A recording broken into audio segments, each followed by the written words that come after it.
नमस्ते सभी को। मैं श्री सतीश पवार, जवाहर नवोदय विद्यालय कानकोन, दक्षिण गोवा। मैं आपके सामने लेकर आया हूँ कल जो हमने देखा था कि सबसे सुंदर लड़की, इस कहानी का जो सारांश देखा था। इस कहानी के जो लेखक है विष्णु प्रभाकर जी, यह हमें और अधिक इस पाठ के माध्यम से क्या जानकारी देना चाहते हैं और इसके माध्यम से हमें जीवन में क्या सीख मिलती है और इस पाठ का हमारे पाठ्यक्रम में शामिल करने के प्रति लेखक का क्या उद्देश्य है, इसके बारे में प्रमुख रूप से जानकारी जो है हम इस सेशन में प्राप्त करने वाले हैं। तो देखिए, समुद्र के किनारे एक गांव था। हमने जैसे कल मैंने आपको विस्तृत रूप से बताया है कि किस प्रकार से समुद्र के किनारे पर रहकर जो हमारे देश में हज़ारों लोगों की जीविका जो है इस समुद्र के ऊपर आधारित होती है। तो इसी प्रकार का समुद्र के किनारे पर एक छोटा सा गांव था। उसमें एक कलाकार रहता था। कलाकार ने वो समंदर से निकलने वाली जो वस्तु है, इन वस्तुओं के आधार पर अपनी उपजीविका चलाने का काम प्रमुख रूप से करता हुआ नजर आ जाता है।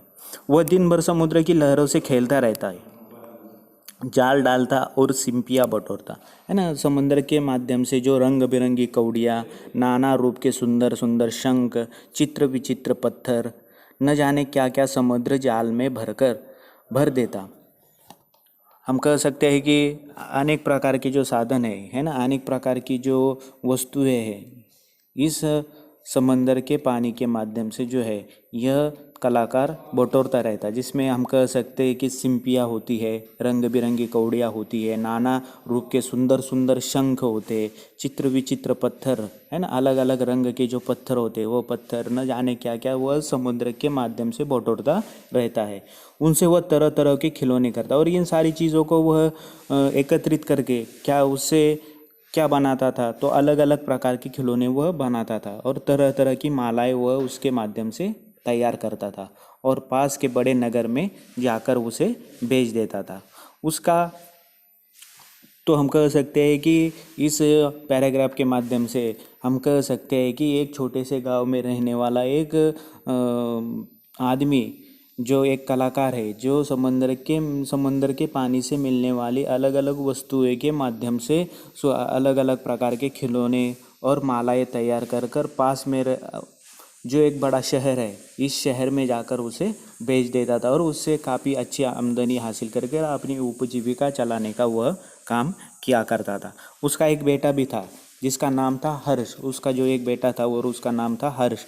उम्र अभी 11 की भी नहीं थी। उसकी उम्र जो है वो 11 साल से भी वह कम उम्र का था।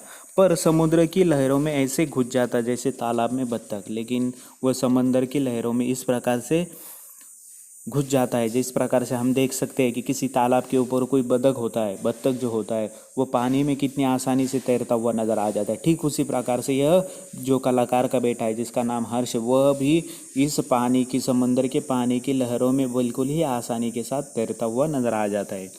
एक बार ऐसा हुआ कि कलाकार के एक रिश्तेदार का मित्र कुछ दिन के लिए वह वहाँ छुट्टी मनाने आया था। इस छोटे से गांव में कलाकार का एक दोस्त है, एक रिश्तेदार है। इस रिश्तेदार का मित्र जो है वो कुछ दिन के लिए छुट्टी मनाने के लिए उनके गांव में आ जाता है और उसके साथ उसकी छोटी बेटी भी थी जिसका नाम था मंजरी। होगी कोई 9-10 वर्ष की, लेकिन हम कह सकते हैं इस मंजरी की जो छोटी बेटी है उस रिश्तेदार के मित्र की, उसकी बेटी की उम्र भी 9-10 साल की, जो कि हम देख सकते हैं कि हर्ष की जितनी उम्र थी उतनी ही उम्र हम कह सकते हैं कि यहाँ पर मंजरी की होती हुई दिखाई देती है, कि हम उम्र के जो दोनों हैं वो दिखाई देते हैं।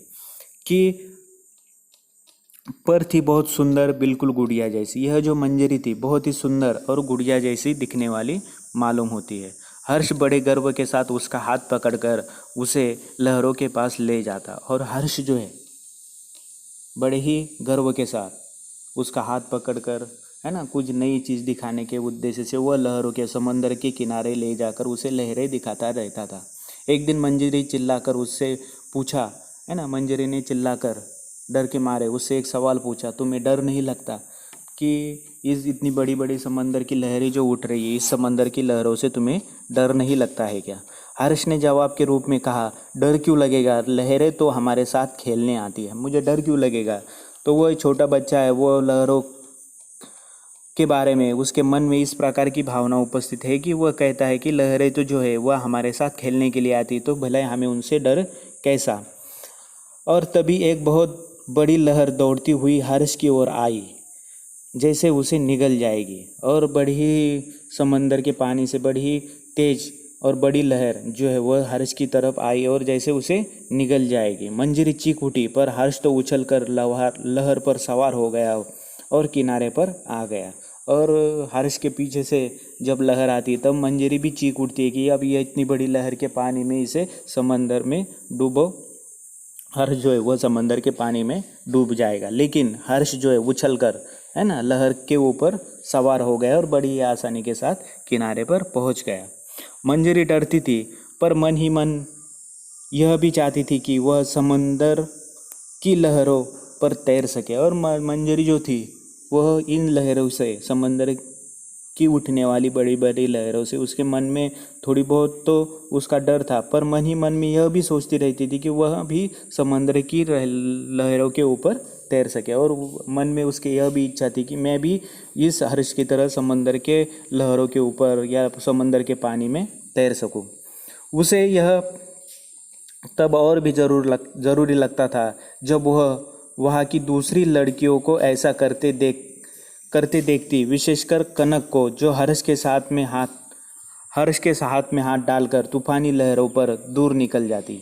और मंजरी को और भी अधिक यह मानसा उपस्थित होती, या उसके मन में यह लालसा उपस्थित होती कि दूसरी गांव की अन्य जो लड़कियां हैं वो इसी प्रकार से लहरों के ऊपर सवार होकर समंदर में चली जाती है और फिर वापस किनारे पर चली आती है। तो इस प्रकार से हम कह सकते हैं कि मंजरी के मन में भी यह लालसा उत्पन्न हो गई। उसे भी समंदर के पानी में तैरने की, समंदर के लहरों के साथ खेलने की जो इच्छा है उसके मन ही मन में और अधिक उत्तेजित हो गई थी। और जब